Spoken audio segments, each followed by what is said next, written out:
Hello, my name is Herman Andaya, Administrator of the Maui Emergency Management Agency.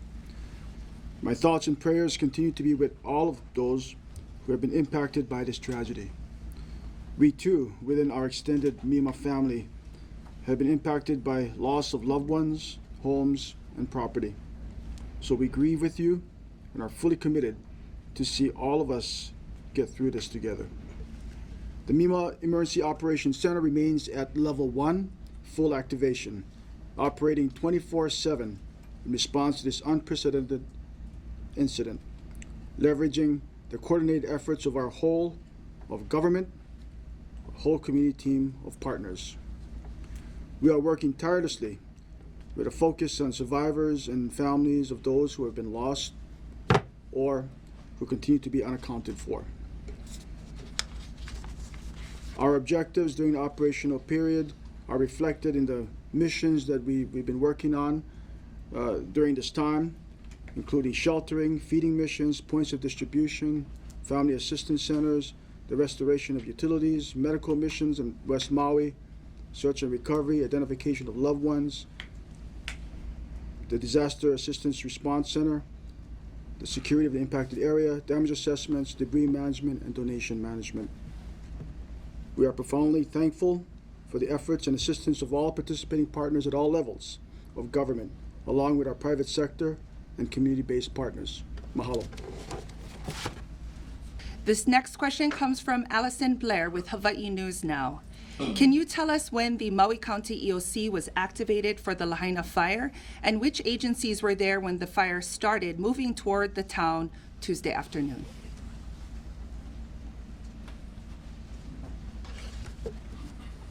Maui EOC was activated on Monday evening at 9 o'clock. A partial activation because of the fires that was occurring out in Kula. And subsequently went to full activation the next day. Initially, there was a Lahaina fire that was under control in the morning, and then another fire broke out later on in the afternoon. At that point, we were in full activation. Name and news organization, please. Krista Tomashiro from KH12 News. My question is going back to sirens. Why were sirens not used in Lahaina or upcountry last week, as wildfire is listed as a purpose for them on the official state website? So the question is around siren use, clarification on that, noting that wildfire use for sirens is stated on the website. Mahalo.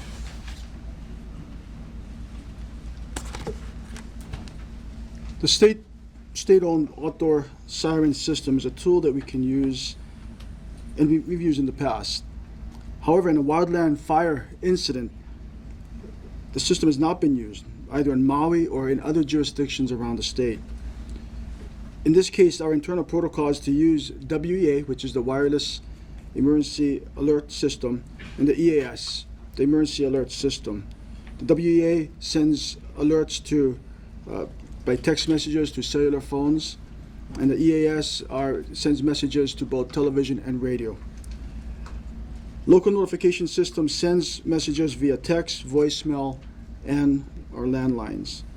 Counties in the state of Hawaii will tell you that sirens have not been used for brush fires. It is our practice to use the most effective means of conveying an emergency message to the public during a wildland fire. And it is the WEA and EAS, along with other local mass notification system called Mima Alerts.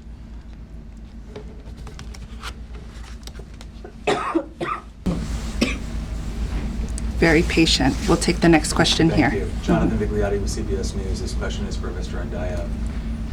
You made the decision not to sound the sirens, which could have saved many lives. Now there are questions about your lack of experience, that you only took online courses for disaster relief, no in the field experience. Do you regret your decision, and have you considered handing over the reins to somebody with more experience?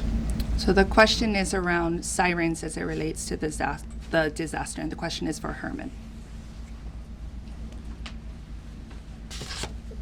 So the news story talks about how I didn't have experience before taking on a job, and that's not true. Before taking on a job, I was a member of the cabinet. I was Deputy Director of the Department of Housing and Human Concerns, as well as the Mayor's Chief of Staff for 11 years. And so during that time, I oftentimes report to the emergency operations centers, and I have done this on numerous occasions. Also during that time, we went through numerous trainings as well. And so to say that I am not qualified, I think is incorrect. In addition to that, when I applied for this position, which is, by the way, a civil service position, I went through a very arduous process, and I was vetted, had to take a civil service exam. I was interviewed by seasoned emergency managers, and they all deemed me qualified. In fact, I was selected. So that's... Do you regret not sounding the sirens? I do not. And the reason why... and So many people said they could have been saved if they had time to escape. Had a siren gone off, they would have known that there was a crisis emerging. And as we know, so many bodies were found in the ground. Do you want him to give you the answer, or I do you do, want to but I give? wanna- I Well, wanna then let get him it out finish. there. Let him finish his I'm answer. sorry, there's a lot of people. Well, you're who talking want and you're not letting him answers. talk. If you want to talk, come up here. I'm ready for the answer. Then wait. the sirens, as I had mentioned earlier, is used primarily for tsunamis. And that's the reason why many of them are found, almost all of them are found, on the coastline. The public is trained to seek higher ground in the event that the siren is sounded. In fact, on the website of the Hawaii Emergency Management Agency, the following guideline is provided. If you are in a low-lying area near the coastline, evacuate to high grounds, inland or vertically to the fourth floor and higher of a concrete building. Alerts may also come in the form of a wireless emergency alert. Had we sounded the siren that night, we're afraid that people would have gone Mauka. And if that was the case, then they would have gone into the fire. And so that is the reason why our protocol has been to use WEA and EAS. By the way, I should also note that there are no sirens Mauka or on the mountainside where the fire was spreading down.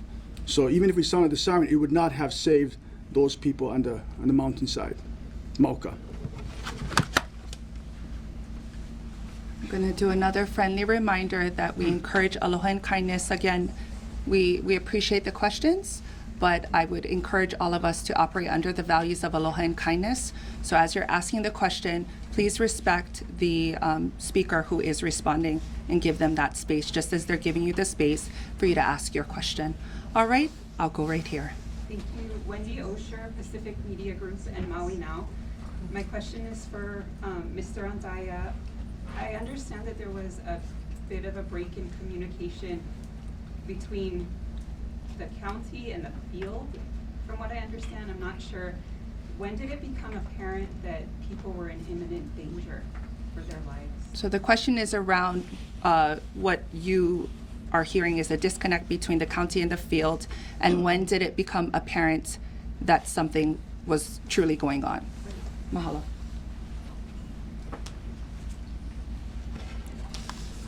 So the Emergency Operations Center was in full activation that night.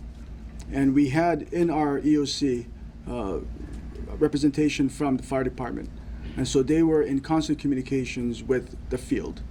And so I'm not sure where that comes from, but I can tell you that we did have communication with the field at that point.